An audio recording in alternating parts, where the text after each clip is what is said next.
Mohale is also came to be one of the big warriors during Moshoeshoe's era. Because his son Maruatona became one of the warriors, because we had warriors like Mokoloko, who was in charge of the 1 battalion. We had the likes of Letele, grandson of Chief Mohlomi, who was in charge of 1 battalion. We had Maruatona, who was in charge of 1 battalion. We had Makwanyana, who was in charge of 1 battalion. And even though there is this misconception that he was the General Simo, he was not General Simo Makwanyana.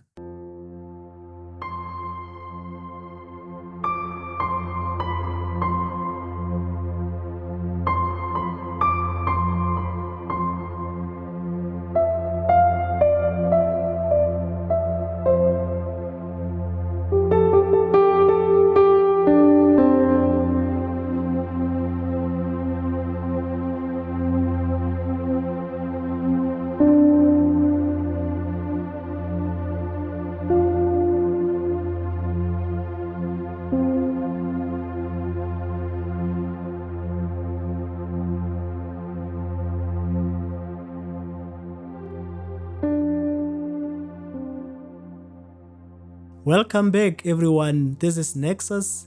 Today we'd like to look back at our past and see if we can draw some wisdom from our history. As someone says, if you don't know where you come from, you don't know where you're going. Or put differently, if you don't know where you come from, you don't know who you are. So in studio today, we have as a guest, Mr. Mahlomola Mahmoud J. Letsie, who is going to share with us on a broader scale the history of Africa. Letsie. Thanks, Dade, for showing up, and we have been struggling to meet because of the issues that came up. But ultimately, we are here together, and I'm very much happy and excited, and I appreciate that we have honored this invitation to come and share with us our history. I'm actually honored to have been invited to this August podcast. Yeah. Thank you very much. Yeah. Thank you very much. Can you a little bit tell us of who you are, and then afterwards feel free to get into the... I don't think there's much to say except I'm somebody that is quite passionate about our culture, our history, and Okay. Yes. All right. Well, Letsie, Africa. What is Africa? And the name Africa, where does it come from? Because we have theories around that name. Where does it come from? Yeah, I think you're aptly correct that we have a lot of theories surrounding the exact origin of the name Africa. And I don't think there's any definite one that we can say this one is accurate, this one is exactly that subscribe to the majority, that majority say this is the one that we say is the one. But like as many as spring up and have sprung up and they keep on springing up, all in all, at the end of the day, they are boiled down to the definition of the color of black, because Africa is of Portuguese origin, which could mean a black color. Yeah.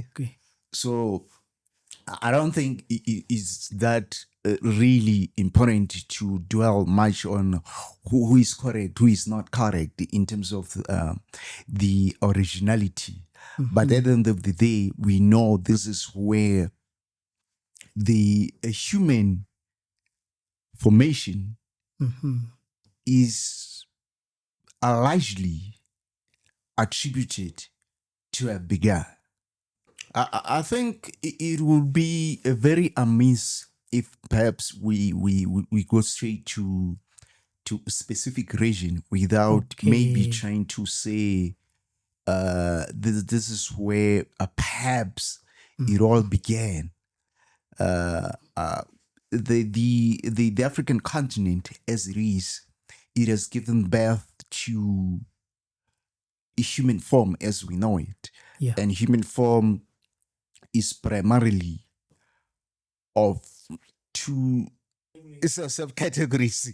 He is the black and white. Yeah. And so that's why they even say there's Africa, sub-Saharan Africa. Mm-hmm. In essence, what do they mean by sub-Saharan Africa? Or what's the meaning of that? Why can't they say Africa? Why sub-Saharan Africa? If you can study all the countries that are listed as sub-Saharan Africa are the countries that are ruled by black people.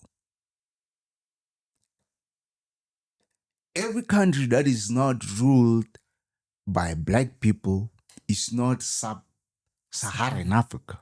Okay. It's just the other Africa. Okay. We have Egypt, we have Morocco, you have this. They are not principally of black people. So we can say it has given birth to those black and white, as we will have mentioned it. And so then there's this the Kush, the Kush nation that is attributed to have contributed largely to Egypt. And the Kush are the one that are said to have domesticated animals. Okay. And their knowledge of domesticating animals, and especially the cows and sheep and perhaps donkeys, they imparted their knowledge to the other group that is now known as the Bantu. Okay. The Bantu that roamed and to a large extent came to the southern part of Africa. Okay. And this is where after they inherited that knowledge from the Kush, and then they began inheriting the animals. And the cows that they were even using are the cows that we now call them as Nguni animals. Okay. And if you really want to, what is the meaning of this Nguni? Nguni goes to the Zulu Xhosa kind of speaking. Okay. But if the same meaning of Nguni, if you take it to the other that is Sotho, like Basotho, Botswana, and it's Mokone. Oh, I see. Somebody from the north. Yeah. Bokone. Okay. North. I see. And when we try to really locate where are we from? We are from the north. We came all the way and inherited those cattle rearing until we came down to the south. And it was in this southern region that perhaps there was one language, which is Serolong. Serolong. Thank you, Yeah. Serolong. So Serolong was perhaps the principal language until there was a guy in the 1200 called Noto. Noto, which means hammer in English. And Noto gave birth to 2 or 3 children. That is Queen, a guy, Mohlomi, a girl. And some say that there was other guy, but yeah. Okay. But perhaps let's center ourselves on these 2 who we think are largely responsible to the current nations that we have today. Then Kwena and Mohlomi fought for the inheritance of their father. And then the people were quite divided. Some were throwing their weight behind Kwena. Some were throwing their weight behind Mohlomi. So that's how Kwena, took his a fair share of supporters, and Mohlomi took her fair share of supporters. And so they were quite divided. And out of Kwena and Mohlomi, we saw the emergence now of people who were calling themselves after Kwena, people who were calling themselves under Mohlomi. And out of those, we saw the emergence of Bakwena in both Setswana and Sesotho and Sepedi and as things are. Okay. But perhaps the most important one is the assimilation of Bafokeng. The assimilation of Bafokeng at a place that is called Nzwanatsazi is where there was adoption of Sefokeng language. It became so strong that the adoption took what one could say was the some of the primary tenets of the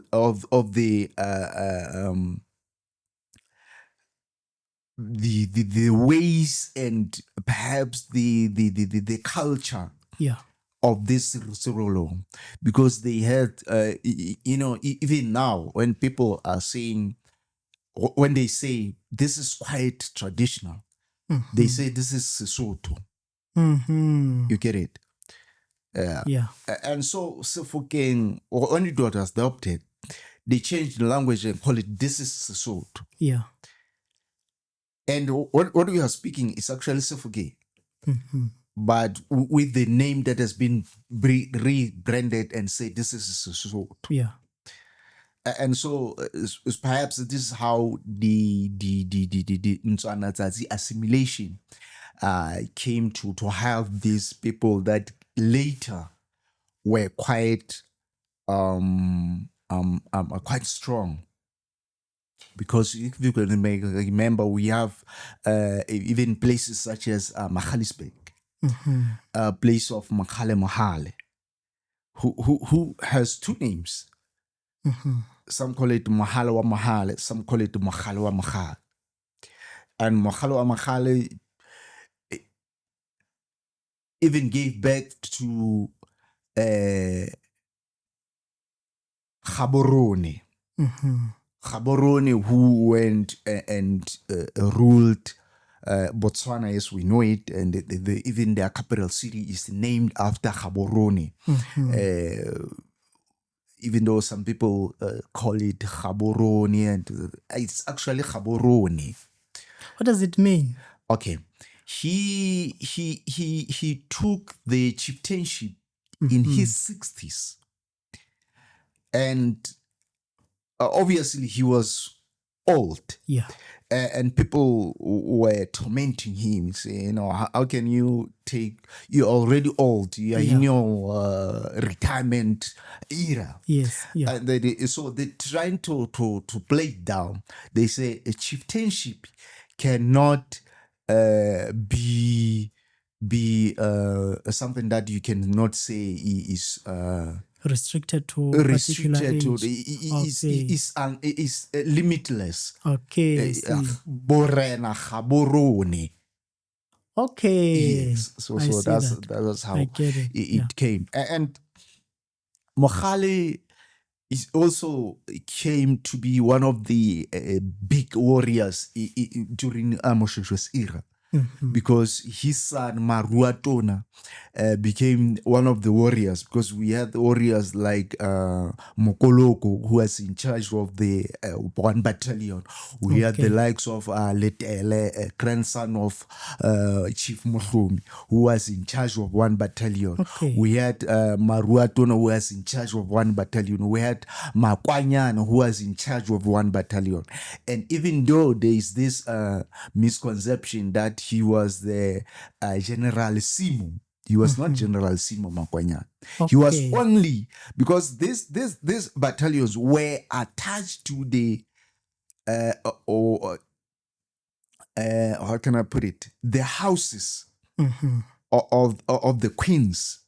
So Makwanyane was in charge of the battalion that was responsible to Queen Mamahato, the first wife.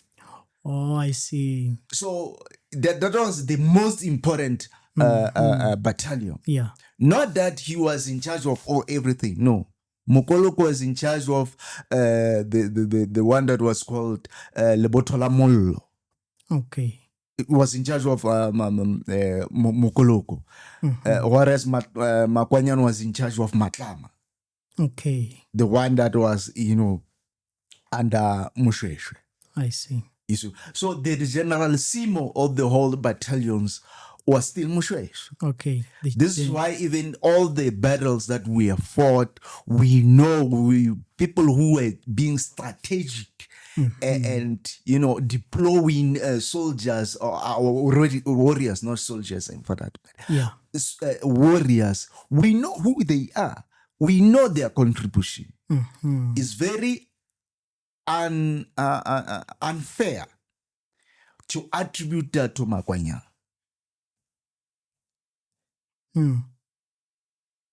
I don't know if I'm making any sense. I get it. I get it very well.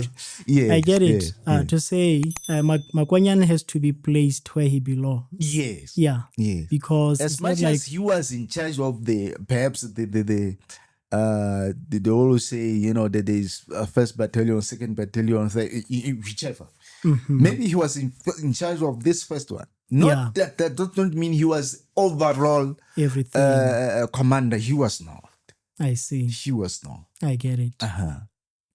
Now, you mentioned the issues of conflict between Mhurutse and Kwena.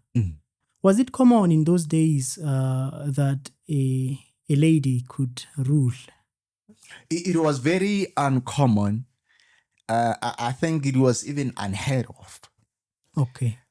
To have because the Southern African nations, they were very much on a patriarchal rule, where the rule or the throne is recognized through the male rulers. Yeah. Okay. That is why even when Mukojo died of young age, his wife, Mantatis, when she took over, people tend to, there's this argument. If you go to within the Batlokwa, they always say Mantatis never, even on a single day, was in charge of the warriors. She was not. Okay.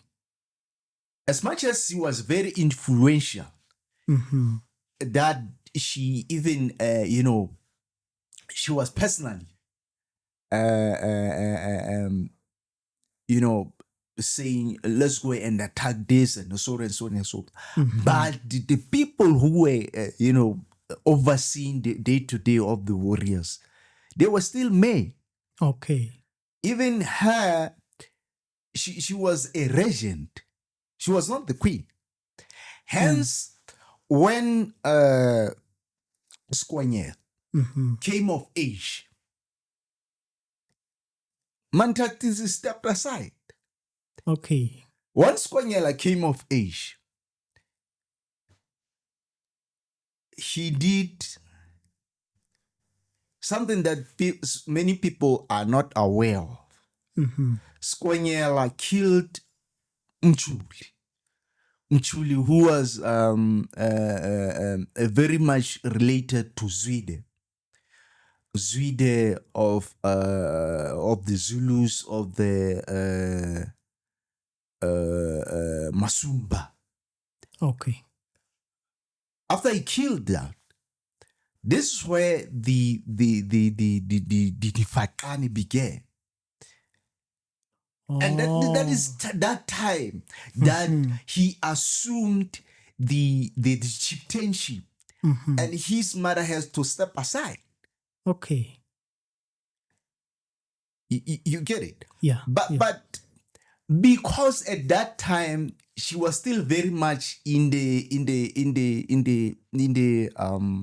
she was still very much famous. Yeah. People still attributed to whatever that was happening To her. to her. Okay. But at that time, she was no longer in charge. I see. His son was. I see. Yes. Okay.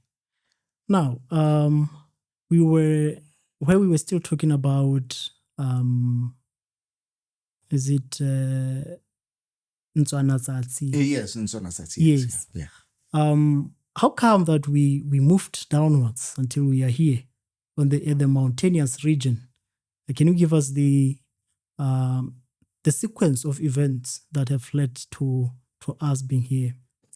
Okay. Ntswana Tsatsi was already within the precinct. Ntswana Tsatsi is afraid is somewhere in the Free State. Is already a part of. Yes. I see. Yes. And perhaps I think one of the things was that there was what was called Skoboto hunger. The Skoboto hunger took place around 1803. The emergence of the Skoboto hunger led to people saying, okay, there were people that then resorted to eating the likes of moseka, this grass called moseka. Okay. Because it was very difficult to grow sorghum. Because sorghum was the primary food then. Yeah. And maize had just been introduced by the Portuguese, but Basotho still didn't like maize that much because at that time they were having this red maize, not this white one. Okay. Yeah. Okay. So some people resorted to eating moseka, while some people resorted to eating themselves. That's when the cannibalism came to be. And so I think in order to escape the cannibalism and all those, the people then started to start staying in the mountainous areas. Oh, I see. That was when we saw the more Siratel's that were erected. That is when Moshoeshoe left his place, Menkwaneng, went to Botabote, the mountain, looking for a better citadel that can fortify him and his own people. Okay. So we can say that was the start of people resorting to mountains as a resort where they think that this is a much more fortified a citadel that's more fortified, a fortress where we can, steer clear from the foes and cannibals and you named it. Yeah. Yes. Okay, I get it. I wouldn't like us to leave behind issues of civilization, which we get to see, for example, as we talk of Egypt, and maybe we can also throw in Ethiopia, and you have also mentioned Kush.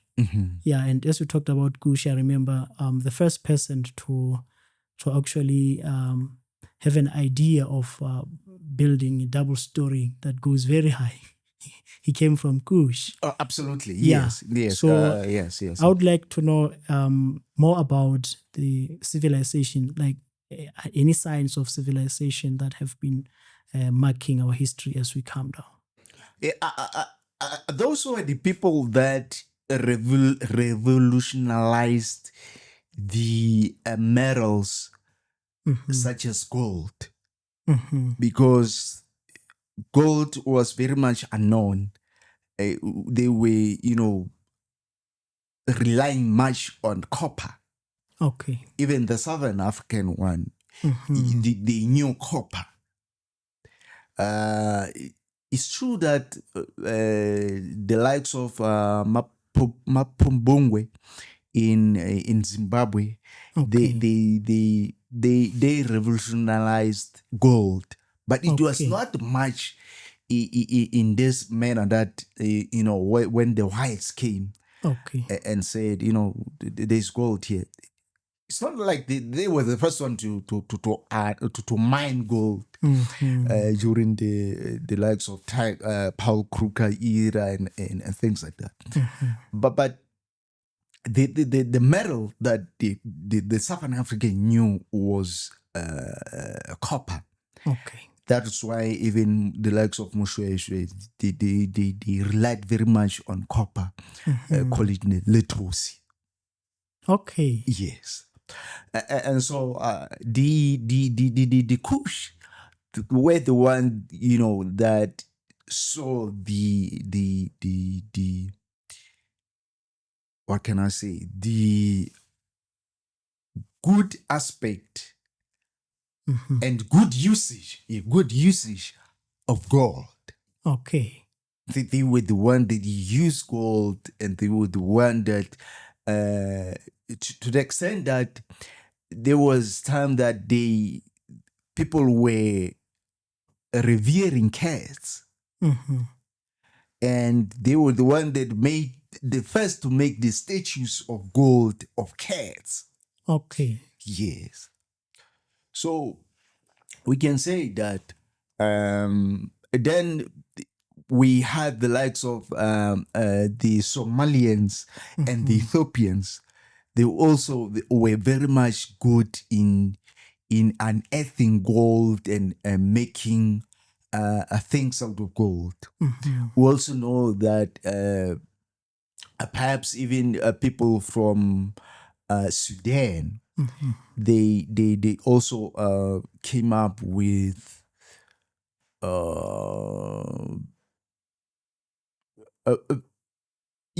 gold, copper, and yeah. Okay. Yes. Yeah, I think it's very much important for us to appreciate that, because I'm going to, to challenge the education system in which we find ourselves in right now. You mentioned Moshoeshoe and some metals that they were mining and using them. Today, we are living in an advanced technology where we would assume that everything that we were doing then would be enhanced, meaning it would be easier for someone who has graduated from any of our engineering schools to mine something and be able to fashion it into something that can be used. Do we see it happening? I want to say this. I think the other point that I forgot to mention about Noto Morolo is the fact that he's one of those people that revolutionized the usage of steel. Iron. Let me put it iron. The cooking of iron, which is something that we call it hufuta. Okay. Rafuto means a blacksmith. Okay. Somebody that cook steel.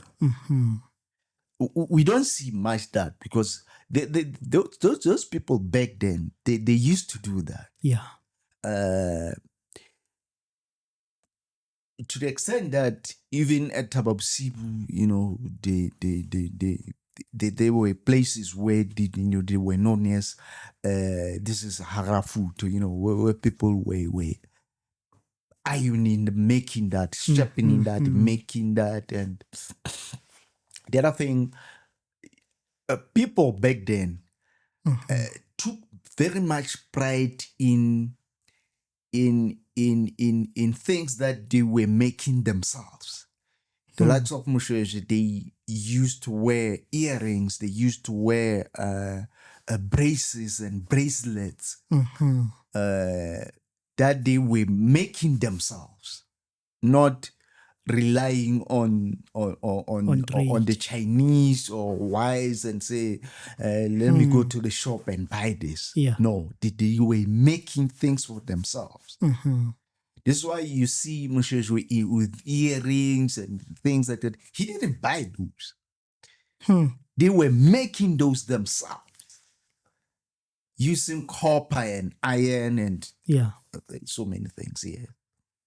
The spears, the holes. Spears, yes. The reason why I'm asking this question is because I'm looking at the trend in which everything that you have to do here in Africa, you have to rely on expensive machinery that comes from outside of Africa. Yes. Yeah. Yes. I mean, anything that you would think of.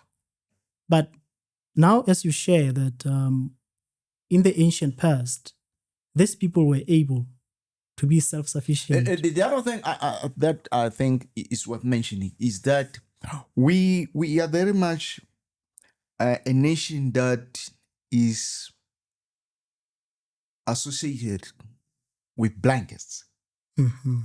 What many people don't know is that we didn't rely on one kind of blanket. We had so many blankets made of different things. There were even blankets that were made from what do you call this? Honey sele. In Sotho you call it sele. I think in English it's called honey something. It looks like a monkey, but it's not a monkey. I don't know it. In Sotho we call it's honey mangas, something like that. Okay. Yeah. So the skin of that used to make a very brilliant blanket. From that, we also have a raincoat. Raincoat made of, a poncho. You have this thing that is called poncho. It's more like a blanket, but made of this raincoat material. So we used to make those out of grass. So we have different kinds of blankets that we used to have. That is why these people, when they came here, they couldn't even have different kinds of blanket that we used to have. They end up saying this is a karoos, which is not even an English name but Afrikaans name, which is could mean a blanket of some sort. Okay. It shows how innovative we were. Yeah. Yes. So we have lost so much of We have lost self-sustainable. So much in terms of innovation, in terms of a lot of things, I'd say. Yeah. Because now if I were to ask construction engineering student or a graduate or anybody who has done mining, if they can mine something here and produce a metal or something that I can use, it's far-fetched. Yeah. So this is miseducation, in other words. Fashioned in a way to a large extent, yes. Yeah. One could say that, yes.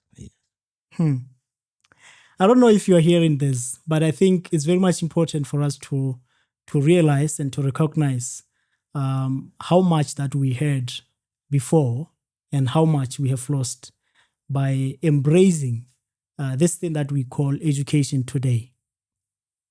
Okay. I don't know if we could go back and, bring other things like we talked about cannibalism, how it came to be, and we talked about the exodus of Moshoeshoe and his people from Mohlomi to Butabote. And then I think there were wars that were fought in those times. Yeah, what were the issues that were happening? And primarily, like we mentioned, I mentioned Chuli. That Skwenyela killed Mchuli. Perhaps one could wonder why if Skwenyela comes of age, the first thing he does is to kill Mchuli. Why? Or what was the connection? It so happened that Mantatisi once raided, I forgot this place, but it's somewhere in KwaZulu-Natal. Okay. She had gone as far as Mozambique, Mantatis. So at one time she went there and, raided the place there. And there was this Chuli who was very much related to Zwide. Okay. So Mchuli said, you know what, I surrender with my people. I go everywhere with you. And so he came to live among the Batlokwa. So somehow he started to make things like claiming he knows how Mokojo died. Okay. Mokojo, the wife of Mantatis. The husband. Okay. Yeah. So he ended up having the tendency of saying, I will no longer eat the fruit of Batlokwa because I don't want to be the next Mokojo. You're going to poison me. Okay. So he was more of a nuisance within the royal family. So Skwenyela went to Basia. We know the Basia, Mantatis was actually a Mosia. Okay. Basia were the one that killed the heir to the throne, within the Bakwena family. Okay. We remember that. Hmm? We remember that, right? Can you expound more on it? Motloang, okay. Yeah. Motloang is one guy who was very much into culture, and he revolutionized the initiation school. Okay. And he was very much a guy who was very much into women, and so there was this wife of Dijon Mm-hmm. of Mahwahwa. Mm-hmm. So he went there and said, "No, I need this wife to be mine." So there was huge battle there. So he even killed Dijon. So the son of Dijon was still young, Tumane, still very young. So he dispatched the message that the ally who are Abbasia to say, waylay Motlhwanya and his entourage are going to pass. Indeed, they waylaid and the battle ensued. Okay. And so that's how he died. So after he died, his younger brother, Mukotedi, was supposed to take charge. And his wife then, called Musomwa, refused that Mukotedi should actually be come to the family and sleep with her. Okay. And so at that time, there was this chief of Bafokeng called Mope. Okay. He had a header or a shepherd by the name of Mwale. And out of other reasons, Yeah. he fired Mwale for whatever reason that it happened. So Mwale came and stayed with Musoma. They had a child together. And since Mwale was not Mosotho, so there is this a saying, Sesotho saying, Yeah. when you don't speak Sesotho, o le pete kwa. Okay. Okay. Wa peteketsa. Yeah, I know that one. O pete. So the child who was called Motswana came to be known as Pete. So that's how. So since then, that the culture dictated that Mukotedi should be the one. Yeah. So even Pete was regarded as the child of Mukotedi. Okay. So this is why they even said this is Abakwena ba Mukotedi. Okay. In essence, they are not Bakwena ba Mukotedi. They are not. But for that, they came to be known as those.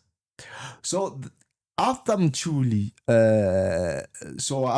when Skwenyela returned from the Basia, the one that they killed, like you mentioned, he was more brave. He was more feeling like he's a man now. And so he said, this guy who has been now became a nuisance within the royal family. I should get rid of him. And he killed him.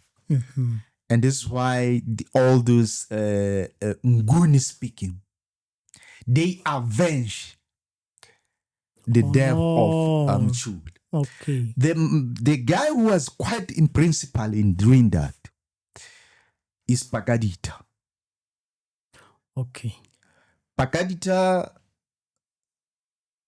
took the southern part, while Mzilikazi took the northern part. Pakadita, one of the first people that he killed, was a guy called Sibapal. He killed him at this river that is now called Sibapal. His blood was shed, and he killed so many Pakadita, and so that's how the even Shaka took advantage during that era. It was the same era that he rose to prominence. Okay. So that's how the Fakani really took shape and took force, and there were so many apparels. Primarily, it was to avenge. Yes. So this is where we see this Shaka coming up with his warriors and Yes. trying to. Yes. Then we had Moshoeshoe then, who was very much perhaps scared of Moshoeshoe. Then he came up with this thing of paying homage, paying tribute to Shaka with cattle. feathers. Oh, feathers. Feathers. Because the Zulus were very much into colorful feathers.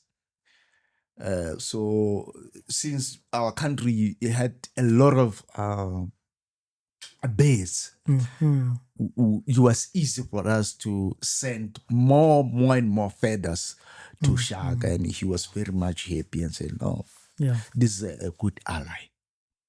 I see. Yeah. I see.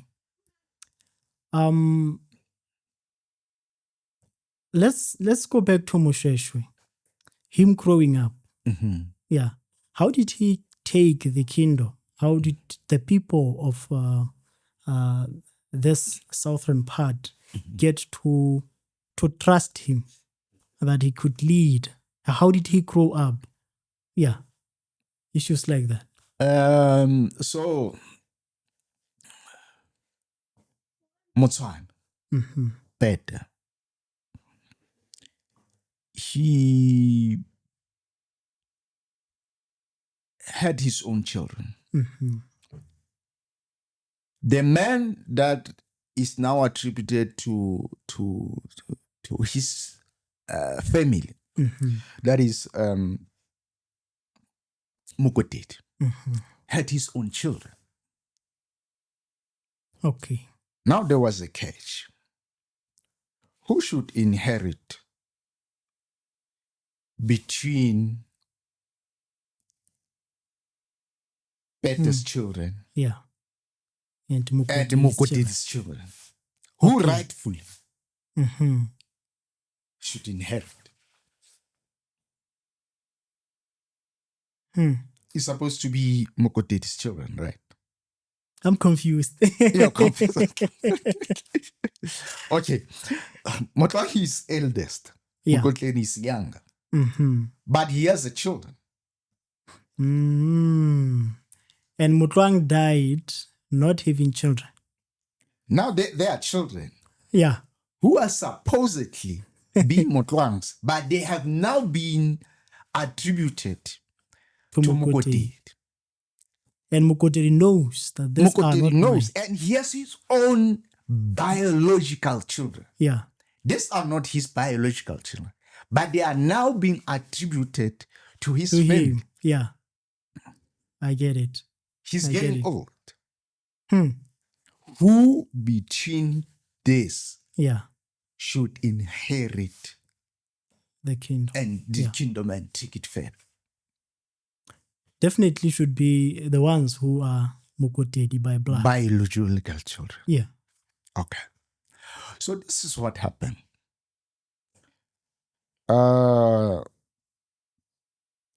The children, Mm-hmm.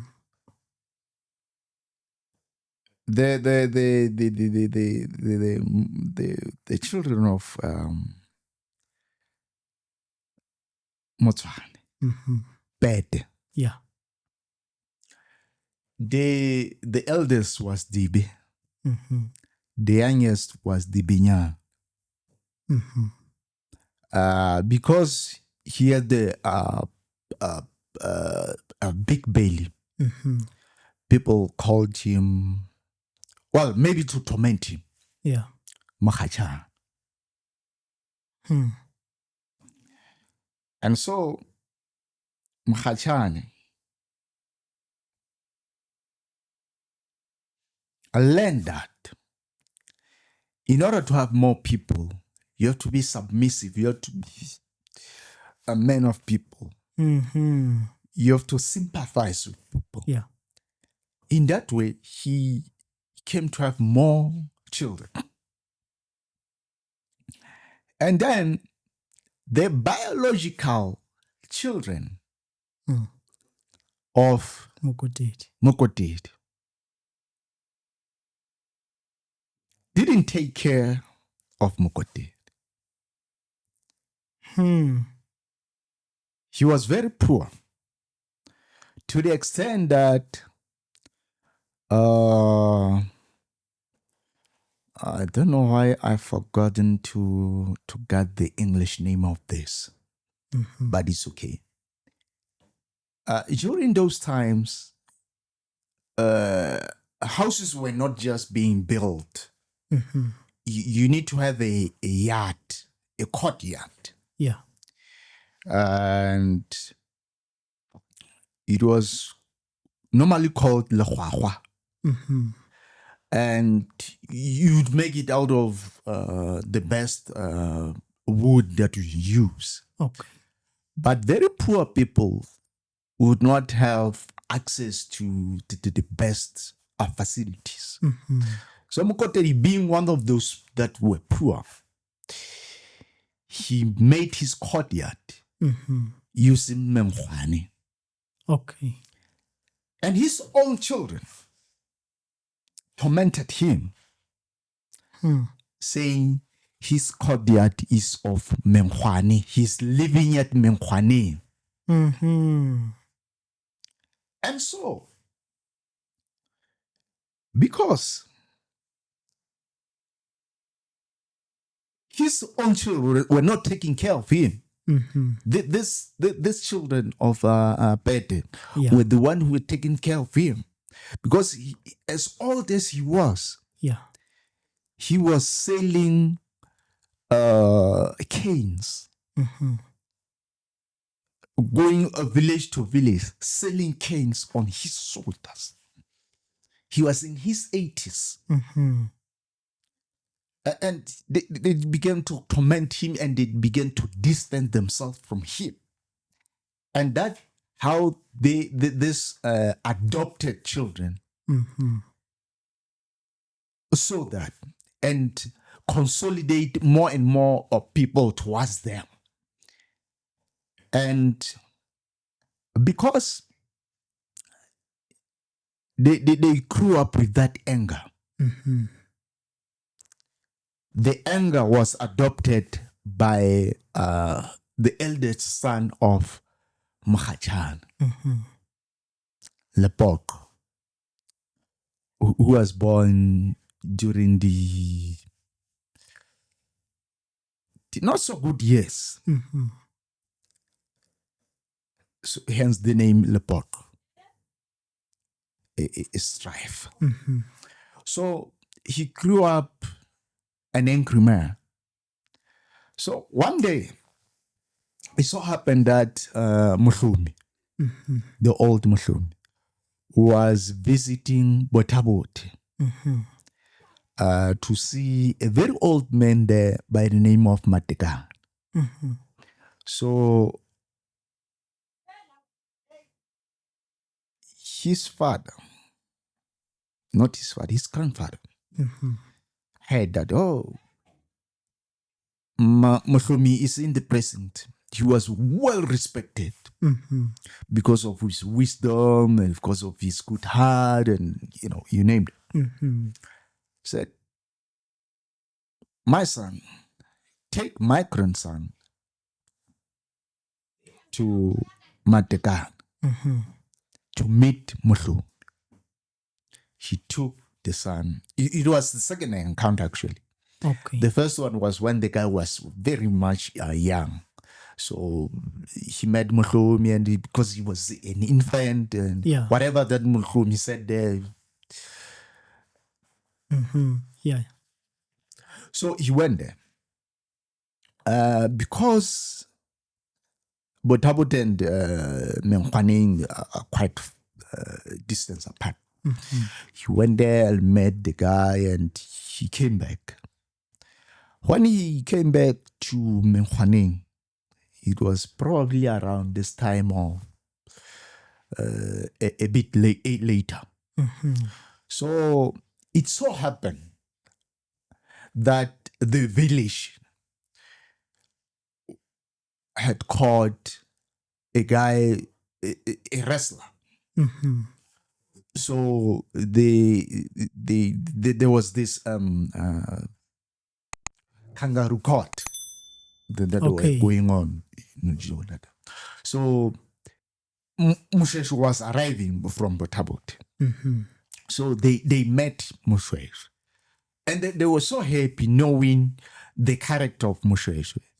Because Moshoeshoe was that man who was very aggressive, somebody who was very hostile, somebody who had even killed, as young as he had already killed 3 people. And so people were, perhaps revering him, saying, "Oh, this is that aggressive leader." So they met him, and so they were very much happy. So they saying, "No, this is Moshoeshoe is going to a rubber stamp, whatever that we are going to the whatever punishment that we are going to impose on this guy." And so when they met them, they says, "Hey, Moshoeshoe, come, here's another one." Yeah. He said, "Okay, what is wrong here?" He said, "We found him stealing." Yeah. And we know how much you hate wrestlers. Yeah. How much you don't like people, and you like people to be punished. Here's another one. He said, "Has he ever denied the charge?" They said, "No." "Has he ever denied the punishment that you gave him? Or in fact, have you even given him a fair hearing?" "What hearing?" He said, "Have you given him a fair hearing?" He said, "No." He said, "I want the man a fair hearing. If he's guilty, then he'll be guilty and charged accordingly." And they were quite stunned. Is this Moshoeshoe we know? And that's how he changed. Then he became a totally different person. And at that time, there was this guy who was called Sekake from the original Mukoteti family. Okay. And so instead of, tossing each other, he tried to be much more diplomatic, saying, "Let's come and see how we can work together." Then he refused. And out of that refusal, he attacked the Skak and his own people. Who refused? Was it Lepoko or was it Sekaki? Skak. Oh, okay. Yes. So he attacked him, and they chased him away. So that means there were no more Skak and his brothers and all those. But there were other 2 that left. I think it was Mosotwani and who's the other one? Moshoeshoe took them and they become part of his own warrior. Okay. And seeing those people that, they were,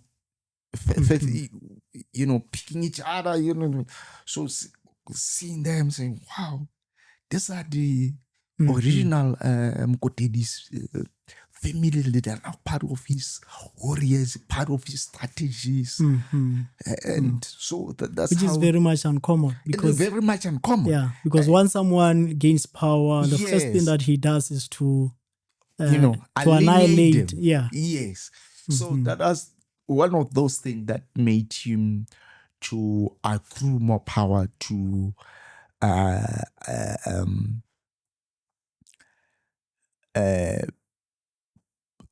convince other leaders, to come and say, because one of the things that there's this image of him in traditional attire, holding the club. God, it is. Yeah. What he's wearing there on his torso is Letsie. Okay. That's the royal blanket of Bafweke. Oh. Yes. He was given that when the Mope, remember Mope? Yes. Yeah. When his children, Motanyane and Makar, were now, fighting after the death of Mope. Then Makara came to Moshoeshoe and said, take this royal blanket. Yeah. It's yours. You are now the chief. You are resolving this matter. Right? You are now the chief. Mutanyani took his own people, but he didn't have much people. Okay. Magara was one who had more people. Okay. And then he said, you are now the chief. Take this royalty blanket. That's how the blanket came to the Moshoeshoe and the young the young families of Mokwa. Okay. Yeah. Okay. Well, so that's how the kingdom moved over from the African people. Yes, that's how it moved over, and then it became more and more bigger. Okay. Yes. Okay. Yes. Now, this is wonderful and very interesting. Yeah, I didn't know about that one. Okay. Really, and of course, a lot of things that we are sharing here that entirely new. Yeah. Thank you so much for sharing on these issues. I have another question because you have now talked about the barracks, about how the Makwanyane had his own battalion and so on and so on. Can you list them and then at least list the locations in which they were placed, the strategic places? Places like how? Where was the Matsie battalion? No. They were still within the Moshoeshoe's family. Remember, Basotho were more like the Boers. They didn't have a regular army. Okay. People will only come and convene during the wartime. Okay. And during that wartime, they would assembly according to the regiments. Okay. Then they would say Bamolo this side, Matlama this side, Mankwe under Maruatona. Okay. The son of Mahalo of Mahalispe. This side, just like that. They were still within the stronghold. Because one thing is that people, the women, and perhaps, let me say women and small children, they were the ones that would lodge at their huts. men Mm-hmm. would sleep together at Khotla. Mm-hmm. Okay. Then the girls who are now at the puberty age Mm-hmm. would be lodged at Takane. Mm-hmm. Then the boys would go to Hwadi. Mm-hmm. Okay. That's how it was. And this is why people would say, even these games, there was something that was called, I forgot this game, but it was played during at night. Mm-hmm. They would camp the whole night Mm-hmm. at a cave. Boys and girls. Okay. Imagine what they were doing there. Hmm. Exactly that. So even this game of Sidiadia, the game of, they were still very much into the build-up Mm-hmm. to the courtship. Yeah. It was more of a courtship. Hence, when the guy is kicking the milk bucket, Yeah. they ask 3 questions. Where did you meet this girl? Okay. It was through the idea you mentioned. Mm-hmm. It was through Takane he would mention. Mm-hmm. It was through whichever he would mention. Mm-hmm. Then they will take it from there. Okay. Yes. This is powerful. I think I'm tempted to get into the culture issues and so on and so. But unfortunately, we don't have enough time. I think we have exhausted much of our time. But out of curiosity, though, you talked about King Mohlomi. Yeah. Can you expound more on him? I've just heard of how he was traveling places and so on and so forth. Can you just, expound more on his life and how did he impact, our moral values and governance and issues of... Yeah, he was very much powerful. Just like Moshoeshoe, he didn't come from a very powerful family. Mhm. He out of his own volition and wisdom, Yeah. he said, it's high time I gained the trust of people. Mhm. I started to consolidate other chiefs through marriages, through whatever. Because he would marry with anything, even with dogs. Mm. He would marry. So he was very much traveled. He was very much into medication. He knew the science of healing. Okay. That's one of the things that made him very much different from other people because of his knowledge of that. And he adopted the way the Sen think. Mhm. He didn't tilt land. Hmm. A Sen Barwa are the people Mhm. that will say that said we value land. We don't tilt land. Okay. If you tilt land, you disturb the land. You disturb nature. Oh, I see. So Mohlomi was more of that. Okay, that's why he Mohlomi didn't was... tilt land. He would, just like the sand. Mhm. If there was this let's say it's pumpkin or whatever, he Yeah. would just plant it there just like that, and you don't And let tilt it land. grow. Okay. Then out of nature will take care and it will grow. That's how he survived.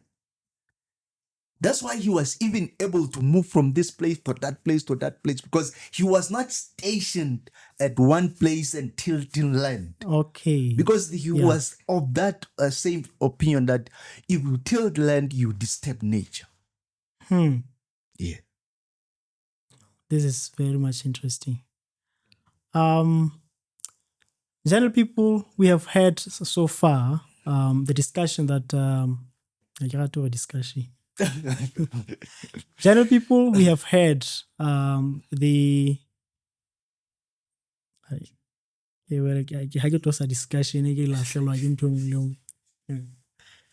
General people, we have heard from Mr. Mohlomi J. Mahmoud Letsie on the history of Africa. It's very much important for us to appreciate where we come from so that we can better be informed as to the way forward. We have challenged the education system that we are currently enrolled in as to whether it is actually advancing us or actually devolutionizing us. So it's very much important for us to dig deeper into these issues in order for us to be able to learn. And as Mr. Maponga says, we are looking back to the future. So today we have looked back to the future, and I hope it is not the last time that we will have this kinds of conversation in order to build Africa. Thank you so much for being with us until this far. Please don't forget to subscribe, like, and share. Till I see you again next time, Shalom.